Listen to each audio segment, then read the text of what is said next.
I don't know how to put this, but I'm kind of a big deal.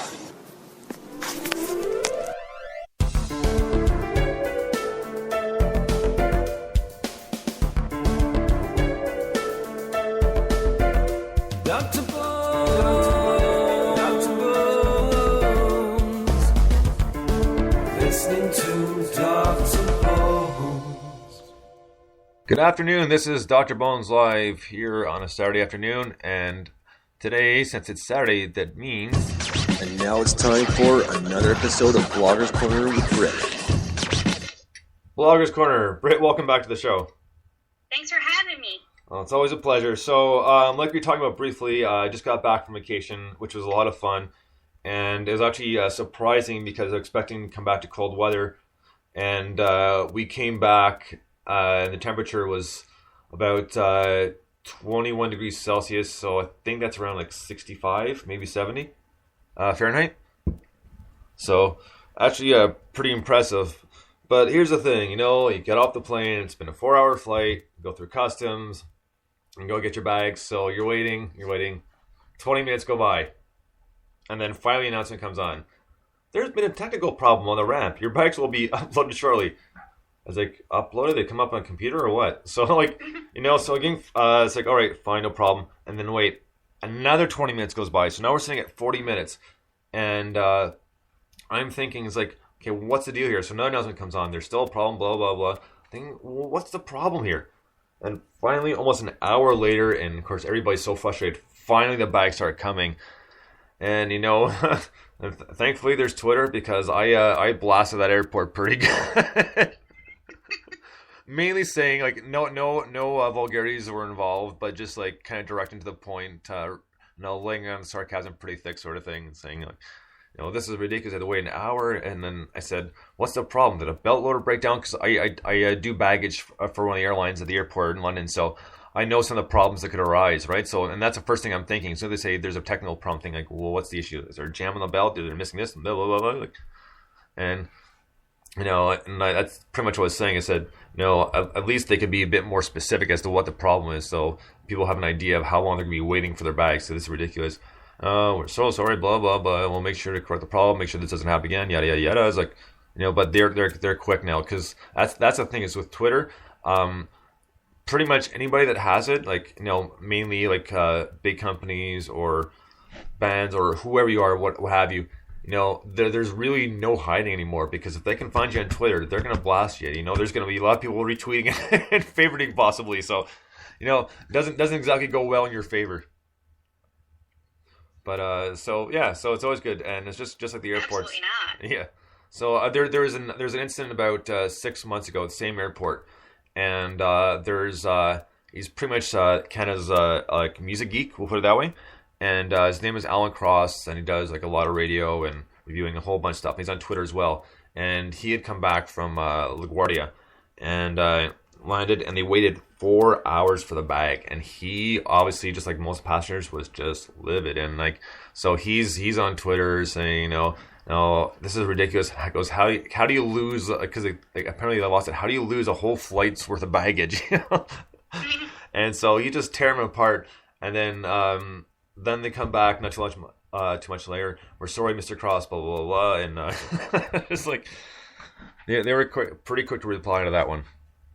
I imagine so. Just because Alan Cross is just one of those guys, he's got a lot of followers, so, people are going to see these tweets and going, okay, well, what the hell, this is ridiculous too, so they're going to want to get on, well, some of them will want to get in on it, right, so. Absolutely. It's like the opposite of a celebrity endorsement, and then people flock to that, and then the same thing has a negative impact if they're upset, and then people see that, so, Yeah, exactly.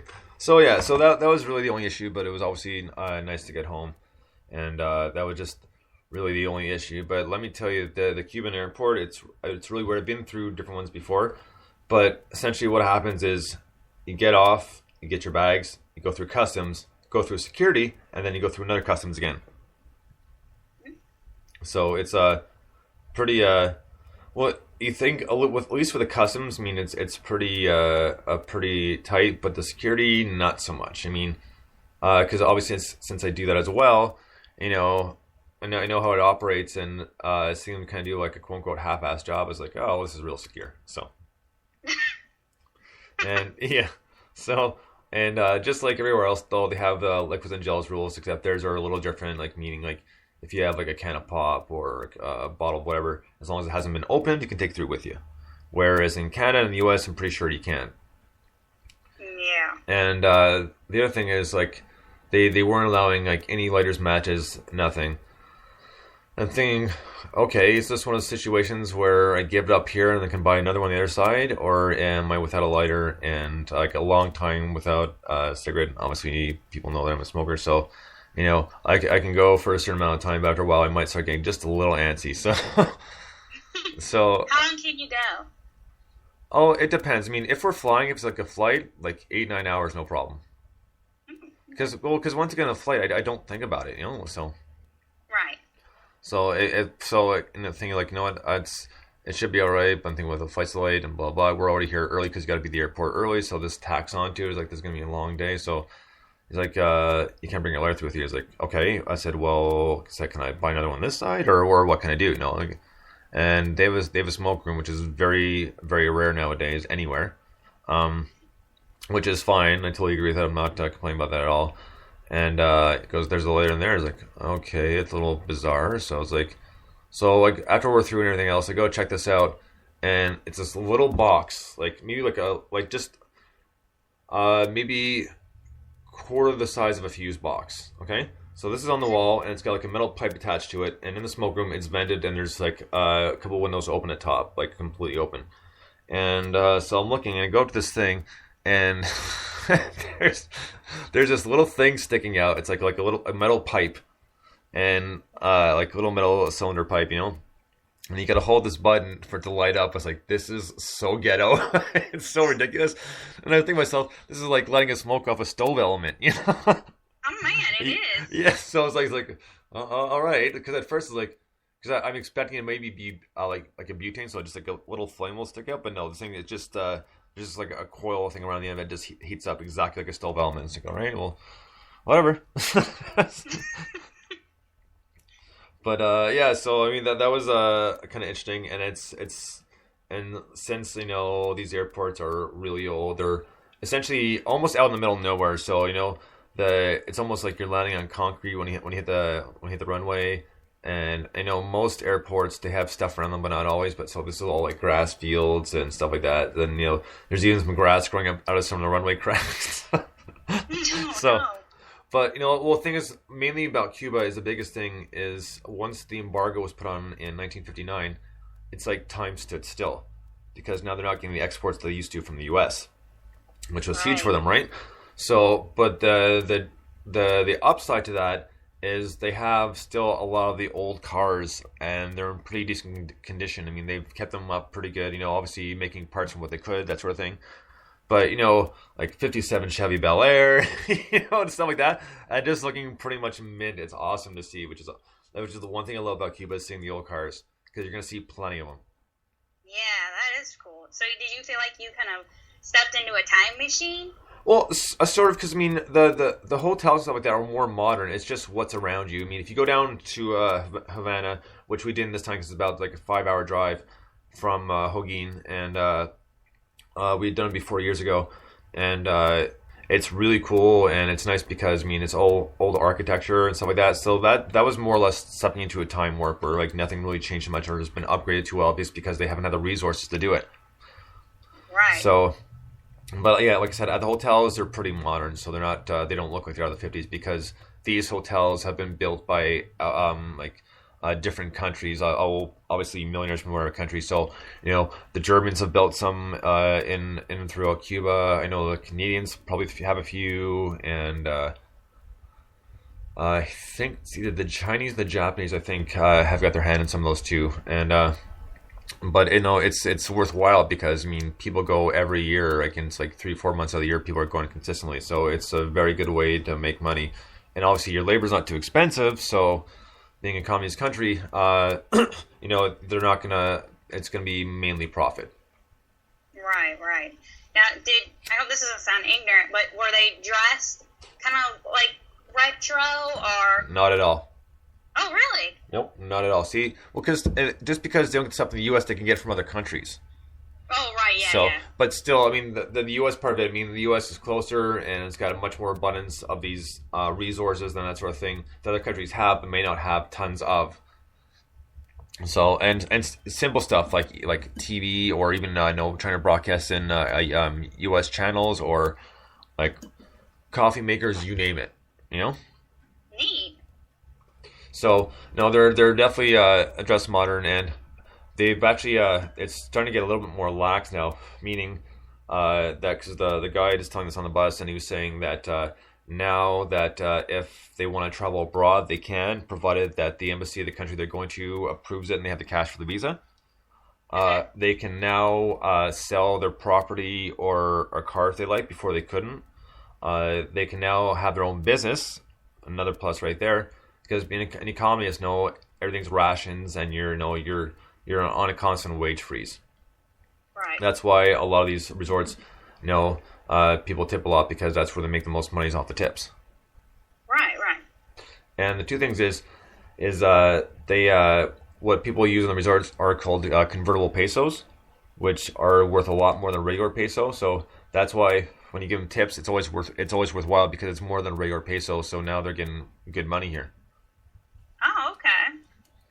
But so that's what slowly but surely they're opening the doors, and I believe over the past 3 years or more, it's been President Obama has been trying to lift the embargo, but Right. obviously he's fighting some red tape, and I don't blame him for that. But I mean, it'll happen soon enough, but it's going to be little by little. It's not going to be all at once. So Yeah.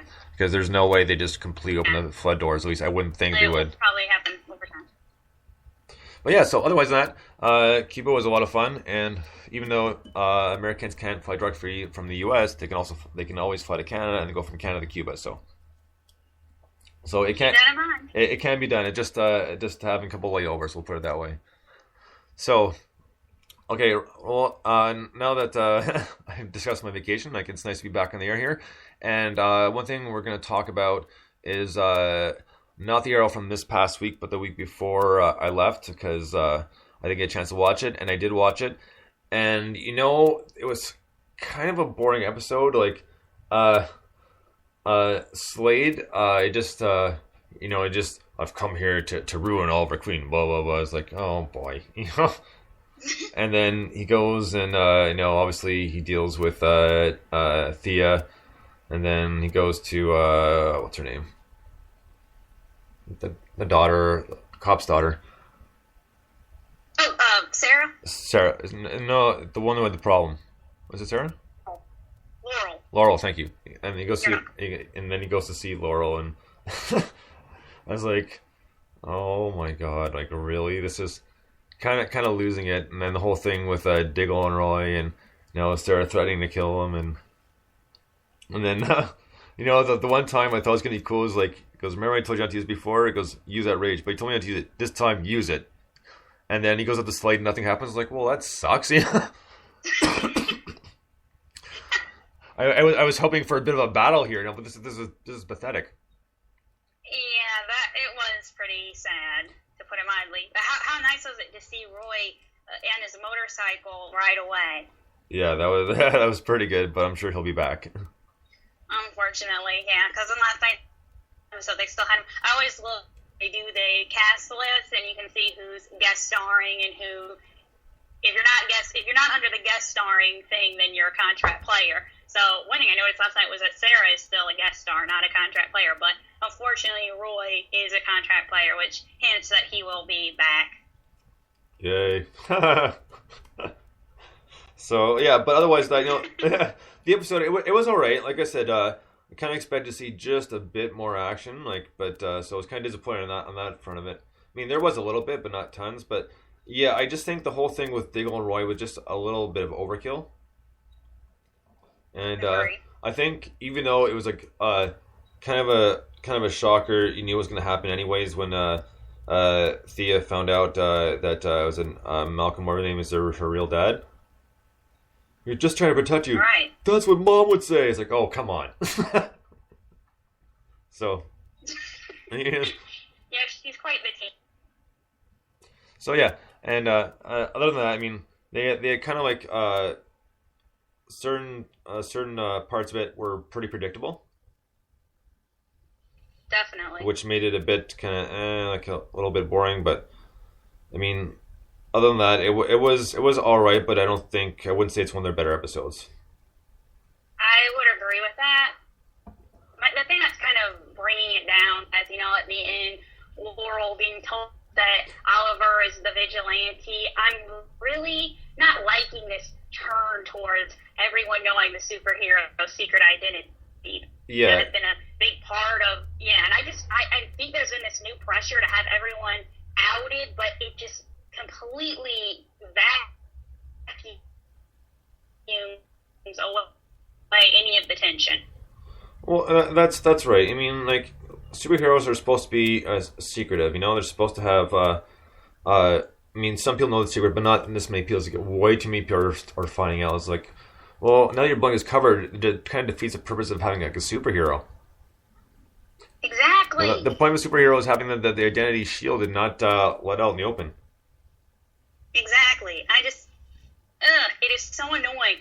Everyone knowing, and it really does feel like everyone on the show knows, and it's something that I'm sorry to go back to this, but with Smallville, they had built up so much that Clark was in love with Lana, but the thing that always drove a wedge between them was that she didn't know that he was Superman, or he wasn't Superman yet, but right. it brought tension, and we understood why he was having problems. But here, everyone knows, and it's just boring.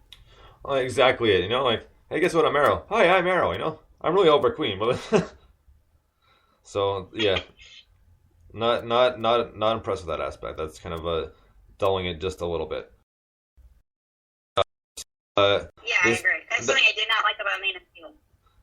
Yeah, no, very true. Like, don't even get started on that one. But so I haven't, like I said, I haven't seen this week's episode. I know you said you got a chance to watch half of it.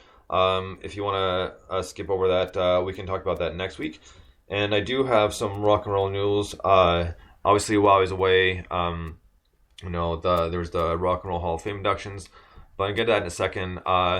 There's some of the stories. There's an Alice Cooper movie out. Basically, it's a documentary, and it's going to be pretty interesting because there's a lot of big stars in it, such as like Elton John, Bernie Taupin. And for those who don't know who Bernie Taupin is, Bernie Taupin was the one that helped Elton John's career get going, because at the very beginning, Elton John was nowhere near the songwriter he is now, and Bernie Taupin helped him out with that. And then that kind of skyrocketed them. So that's who Bernie Taupin is, just so if you don't know, a very interesting guy and a very good songwriter.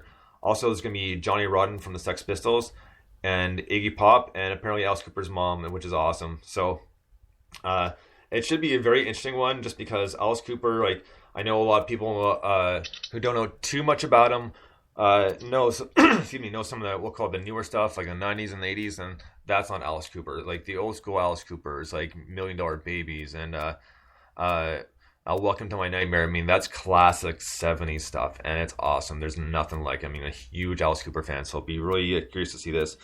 And even and Alice Cooper's one of those guys who knew a lot of people, still knows a lot of people. He does like golf tournaments every year, and there's actually a song called "The Black Widow," and unfortunately, the gentleman who did the opening of the song has passed away for a number of years. Is Vincent Price.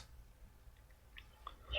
So that is really cool, and just classic Vincent Price. Like I don't have that part of the song. Maybe I'll look for it for next week, but it's a really cool opening. So if anybody wants to listen to it, even they go on YouTube to hear like the first minute, which is what a bit of music and Vincent Price talking. The song's called "The Black Widow."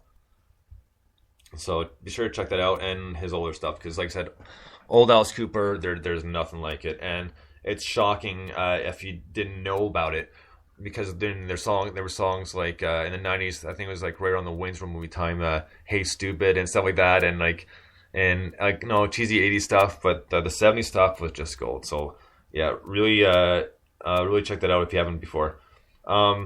Next up, the band Queens of the Stone Age, their former bassist, who was fired in 2004, joined them on stage this past week, and for a couple of shows, and he was pretty much let go. Like, the details are kind of vague. He was pretty much let go for partying too much, and he admitted, said, "Yeah, I got pretty effed up, so I don't blame them for kicking me out."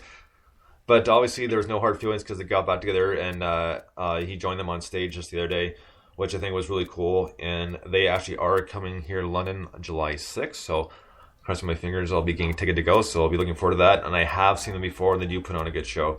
So I'll be interested to see that when they come again, because it's been a number of years. Next up, Soundgarden has apparently he's going to put a demo on it's pretty much re-release of their album Super Unknown. It's supposed to be like, I think, a 4 CD set, but this demo is of Black Hole Sun, which is obviously one of their biggest songs in their repertoire. So be curious to hear it. And as you know, like, the newer Soundgarden I haven't really been a big fan of and that sort of thing, and I've gone to the reasons many times, but so I'm not going to bore people with those details again. But that's going to be coming down the wire, and I think that should be pretty interesting, and to see how that turns out. The other thing was Nirvana got inducted in the Hall of Fame just the other week, and Michael Stipe from REM did the speech, the induction speech, and it was a very well done. And I got a couple quotes here real quick they're going to listen to. I'm going to read you. He said, "Nirvana captured lightning in a bottle, and now, per the dictionary off the internet, defining lightning in a bottle as capturing something powerful and elusive, and then being able to hold it and show it to the world." And like a very strong bunch of wording there, which is pretty much right in the money. And he also said that Kurt Cobain, Chris Novoselic, and Dave Grohl were Nirvana. The legacy, the power, their defining moment has become for us inevitable, like my band REM. So, very good words and a very good speech. And you can find that speech online. And Michael Stipe speaks very well. It's just good to hear him, because REM hasn't done a whole lot recently and haven't heard too much from Michael Stipe. So it was pretty cool to hear him do it. And jumping back to Soundgarden here for a second, there's a recording console that helped mix not just Soundgarden, but Pearl Jam's album 10, which is their very first album. Soundgarden's album Louder Than Love, which was their second full length, and they have launched a crowdfunding campaign, just like a lot of people do now, and pretty much they got to raise $75,000, and their deadline is today at I believe it said where is it? Midnight Pacific Standard Time. So if you guys want to donate to that, by all means. I mean, it's cool that they have the console still, but I mean, like, the console really does nothing for me. So I don't see donating as a worthwhile cause for me. I mean, I love the albums, but still, it just does nothing for me, right? So I know that may sound a little rude, but, like, at least if I donate to a Kickstarter project for a band, at least, no, you're getting something at the end result. You're getting like a brand new album that's been done very well. So there's a benefit in it. That's true. And speaking of Kickstarter projects like that, the Bedroom Hour has one going on right now. So if you want to donate, you can go to their Facebook page, or just check them out on Twitter and ask them about it. So that's going on right now, and they're actually doing fairly well. So if you want to donate to the Bedroom Hour for the new album, then by all means check them out, Facebook and Twitter. You'll be able to find them. So that's pretty much all the rock and roll news. Just one thing that just a quick little rant here, because it's one of those things. I mean, kind of my fault too. So I'm not saying. I mean, I'm completely apart from this. But Thursday night, since Good Friday, mostly all the stores are closed. So and apparently, just like any other holiday, the stores are closed for one day. The day before, it's like a mad rush. I don't know why, but it's one of those things that, the stores go from mildly packed to packed, and you're almost like pushing through people to get through. And it was my fault. I just wanted to get a few things, like nothing really big, something I could go in and out, and I didn't really need, but I was like, oh, we'll go anyways. But holy effing hell. These people, it's just unbelievable. Because you go up to the store, to get into the store, There's sliding doors on one side, and your regular doors on the other side. And people are going in and out of the sliding doors to the carts, like, no problem, go to the other door. So I go to push the door open, and there's this little kid there, and they're all playing around from the door. I was like, all right, so I'm going to be patient. I'm not going to say anything. And, like, I'm trying to wave and tell them to move so I can get the door open. Of course, the kid's not listening. It's like, all right, this is getting really frustrating. So what I did is I just moved the door just a little bit, like, literally a crack. And since the kid was small, he knocked him back a little bit. So I got him moved out of the way. Like, he didn't hurt himself. He didn't fall, nothing like that. Like, he just kind of lost his balance a little bit and moved far enough where they can get the door open and get through. But it's like, are you, the parents, like, why aren't you watching these kids? Because they're sitting on this bench that's kind of just to the left on the inside, and they're facing their way. Meanwhile, these three little ankle biters are running around and getting in everybody's way, but they have no idea that's even going on. Or if they do, they're choosing to ignore it. Right. So, and that's just the start, but no, you're going around, and usually, like, if I'm doing grocery shopping, I don't usually use a cart. I can usually carry everything in my arms, my hands. So it's one of those things I don't need, and it's kind of less things I got to carry around. So, walking through, and then people are all gathered. You're waiting patiently. Excuse me, they're not moving. Hello, like, excuse me, can you move out of the way, please? I need to get in here. And they're like, and then all of a sudden, like, what? Like, completely oblivious to the fact that you're even there. It's like, not that this doesn't happen on other days, but wow. But the thing is, in the parking lot, people are not paying attention. It's like, I'm backing up, and I don't care who's there. So, excuse me. Yeah, I was pulling out, and then this SUV just starts backing up, and he's coming at an angle for some reason. And he was popping me. It's like, I lit the horn. I was like, are you blind? Like, you're not using your mirrors? Like, you have 3 mirrors at your disposal to use. Like, use them. And it's just, like I said, it's really frustrating. And, like I said, you expect that kind of traffic and that kind of, we'll call it stupidity, but it just never ceases to amaze me. Like, it's just one of those things, like, even though I know it's there and I know it's going to happen, it just blows my mind. The stores are closed for 1 day. Do you really need to buy the entire store for a day that the stores are going to be closed? I mean, like, really, like I said, I didn't need to get the stuff. It's like, oh, you know what? I'm only getting a few things. Like, I can be in and out quickly. If not, whatever, I'll get them Saturday. Not a big deal. Because I had to go somewhere else too at the same time. So, oh yeah, I was getting my oil change. Yes, I guess getting my oil change. So I went from doing the oil change to the grocery store, which is pretty much right next door. So that's the only reason. Otherwise, it would have been like, whatever, I'll do it on Saturday. I don't care. But it was just unbelievable. It just never seems so amazing. All the stores are packed. It's like they're preparing for the apocalypse. So, like, the carts are full, and this is unbelievable. It's like, why? Done. And then, of course, get the cashier, and the whole time, and I'm not kidding, the entire time, obviously the cashes are pretty close together in any grocery store. So I'm standing at the one, and the one directly behind me, there's a cashier, and she's standing there doing her job. And then there's another one, I guess, had just relieved her for break or what have you. So she's pretty much standing like maybe half a foot to a foot directly behind me. And the cashier that I'm dealing with, the entire time, they're talking back and forth. It's like, hi, I'm a customer, remember me? It's like, but she's saying stuff. She's like, yeah, it goes, well, do you have baseball practice? Or do you have a baseball game? Yeah, but we got 2 hours of practice first. Really? They're still going to make you play? I think you'd be tired. I was like, oh my God. Hello? Some people, man. It just kills me. I mean, and it's just as bad as the people who go up to the cashier and they're still on their phones. Get off your phones for 2 minutes. This person can wait, Chances of this being dire straits are pretty slim. So put your phone and just tell them to hold on or call them back. Like, wow, that drives me nuts. I mean, to me, that's extremely rude. I agree. And when they start talking, you'll start responding to them like, I'm not talking to you. I'm talking to my Bluetooth. Like, how was I supposed to know? Yeah. You look like a crazy person. Yeah.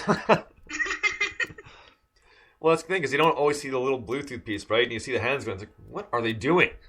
And as soon as they turn, it's like, oh, Bluetooth. I know, and some women will have their hair covering over it, so you can't see anything. And then it is, okay, you sound like you're losing it. Yeah. And the only time you feel bad is if you assume they have Bluetooth and they really don't. They just really are just a little loopy. So thankfully, I've not run into that yet, but So, but yeah, no, I mean, 9 times out of 10, yeah, it's a Bluetooth. So, yeah, that was just a little frustrating, and that was like, and all the span of like maybe like 30 minutes, but it just, like I said, it just blew my mind. There's lines everywhere, like it just, and just like people are just being obnoxiously rude. And then I'm in this restaurant because I went from the oil change to the grocery store, and I didn't feel like cooking that night, so I went go to a fast food chain. I'm not gonna name the chain, and they were fine. The workers there were fine, so nothing to do with the workers, but it's just the people behind me, and they're looking at this sign and they're trying to figure out the sign. It's like, oh my god, this isn't rocket science. It's very cut and dry and clear, like. And it's just talking about a deal they're having, right? So for this amount of dollars, you can get this, this, this, and this. Like, well, no, it's like, oh, do you get the soup, or is it just a? Oh, wait a minute, it's 22. I was like, oh my god. It's like it's just one of those things, It couldn't be any more clear. I was thinking to myself, I was like, I would try to explain it, but I wouldn't know how to dumb it down anymore for you guys. So I mean, it made the wait in line entertaining, but I just one of those things. You shake your head. You just can't believe it. And so, yeah, that was my that was my experience Thursday night. But I decided I just wanted to talk about it because it's just one of those days. Like, so much stuff went on. It was just one of those days. It was just loaded with every type of person possible. I mean, I'm just kind of grouping all in one because there's too many ways to describe some of these people. So, but yeah, it was one of those days. You just keep shaking your head like, is this day ever gonna end? Like, so yeah, that was my Thursday night. Welcome back. Yeah, welcome back. Yay. At least it wasn't the day I got back, but. Anyways, yeah. So that was a Thursday night. So yeah, just for the future. I mean, you don't need to go to the store when it's closed for one day. They're open back up the day after. Wow, how about that? I know. I think it's just the claustrophobia, that fear that you will somehow get out of something and you won't be able to get it, and there's this fear that takes over with people that they have to get it now while they still can. No, fair enough. Yeah, so that was my Thursday night. One more thing before we get into your blogs, and this was kind of rude, but I couldn't help myself at the same time. So the airline we flew on was called Cubana Airline. So unlike most airlines, if you're flying out of Canada after Canadian Airlines, it's going to be French and English. So this was Spanish and English. Whatever, no problem. So they started doing the announcement, and I'm sitting in the aisle, and I leaned in the aisle, and like I said, I couldn't help myself. I know it was a little rude. I got a couple stares, but a couple giggles at the same time. I leaned over the aisle, and I said, I don't speak Spanish. In English, please. And there's a couple giggles and a couple laughs, and the crew wasn't too impressed, but You had to risk it for the biscuit. Yeah, I mean, it was funny. I mean, after that, I didn't say anything. Obviously, I don't cause trouble when I get on the plane, that sort of thing. So, just one of those things I couldn't help myself. But I got you can hear a couple smirks and giggles and that sort of thing. So that always makes it worth it. Yeah, exactly. So, but it was one of those times like I just it's first thing in the morning, so the flight left at 7:00. So I've been up since like 3 and that sort of thing. And yeah, I couldn't resist. Like, this is, if I pass this up, I'm gonna regret this. So I went for it. You can never regret going for it, or rarely. Yeah. So like this instance, it wasn't too bad, but it was funny. So enough about me. Let's talk about you. Okay. I enjoy hearing about you. So no, I think that's pretty much all I got. If I think of anything, I'll chime in. But otherwise, let's get into the blogs that you're working on that you have done in the past week and a half. Okay. Well, first of all, I mentioned this last show, but I did a review of Bad Words, and it got picked up by Focus Features, who is the distributor of Bad Words, and they put it up on their Twitter and put a quote from my review up there. So I'm very happy about that, very excited about that. Right on. Congratulations. Thank you. Yeah, I saw it come through on Twitter, and I about fell over. I couldn't believe it. I was very excited. would be too. That's awesome. Yeah, so I'm very, very thrilled by that. And let's see, what else we had? Had the Raid Redemption. They just came out with a sequel. I finally got to see the original movie. It was all right. Have you heard about the Raid 2? I can't say that I have. Okay, it's an Indonesian film. Yeah, no, I don't. I can't say I have. Sorry. Oh, it's okay. I saw the original, and the sequel is now out in theaters. Hopefully, I'll be able to go out and see that. I've been hearing about this movie and hearing about it, so I had high expectations. It was all right. It didn't pick up until the second half because I was looking for a lot of hand-to-hand combat. That's how I like my action. But this was this is so weird coming from a girl, probably. But anyway, there was like a lot of shooting and people, surviving incredible blasts. And I'm thinking, no, that's not possible. And they're trying to make it up 30 stories and taking out all these. I would compare, you have the video games and, well, the old school video games, at least. I don't know how they're doing it nowadays, but you'd go through different levels. You'd have to beat the boss of that level, and then you'd go to the big boss. Right. So that's how you went up. So that's kind of how the movie plays out. But I enjoyed The Protector a lot more than I enjoyed this movie. But I am willing to give the sequel a chance. That's a higher rating on Interview Database. There is an electrifying action sequence towards the end of it by this character called Mad Dog, and he is just this indefatigable fighter. And I mentioned in the review, I can only compare how unstoppable he was to a Terminator. You kept thinking he was out, but he just kept coming. So it was very, very cool. That was very cool. It was worth seeing the movie just to see those sequences. I did a movie review for The Big Picture, which is a French language film, and It's a thriller. It's about a guy who learns his wife is cheating on him. He confronts her lover, and from then forward, a life-changing situation occurs. This is a really amazing movie. It's very meditative. It's Romain Duris, who is a French actor. Well, obviously it's a French language film, but I saw him in that French comedy Heartbreakers, and he is really good in this movie. As funny as he was in that movie, he's very German here. It's worth seeing just to see his performance. Unfortunately, and I'm not going to spoil it, the movie is left open-ended, and I know for some people, you want to invest in a beginning, middle, and end, and you're not going to find that.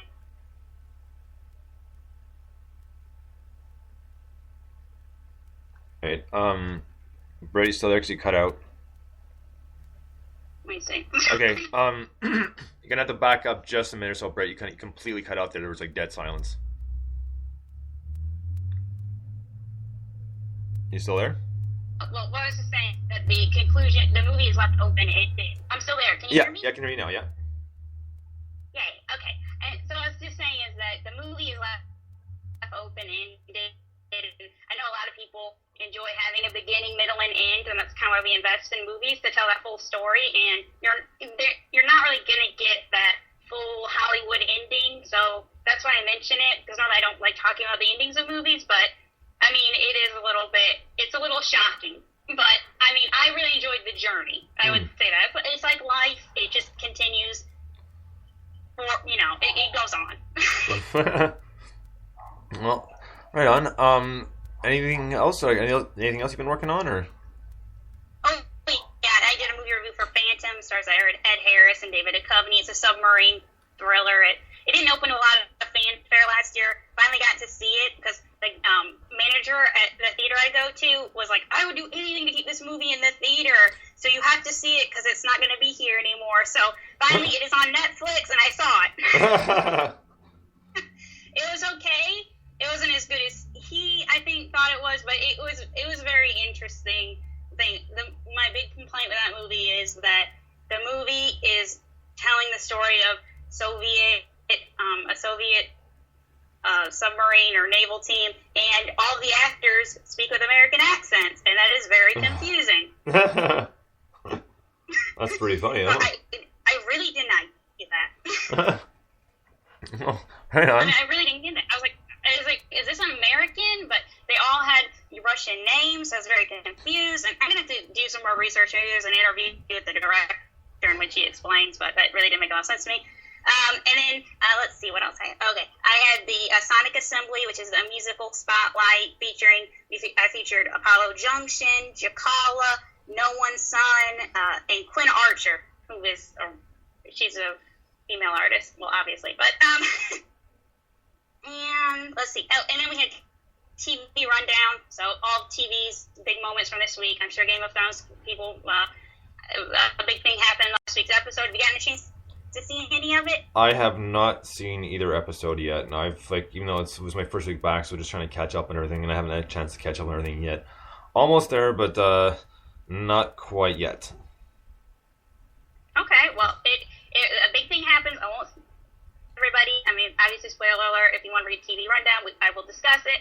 But a big thing there. I kind of have mixed feelings about it, but I'm sure a lot of people were thrilled with the turn. And then, of course, the MTV Movie Awards were.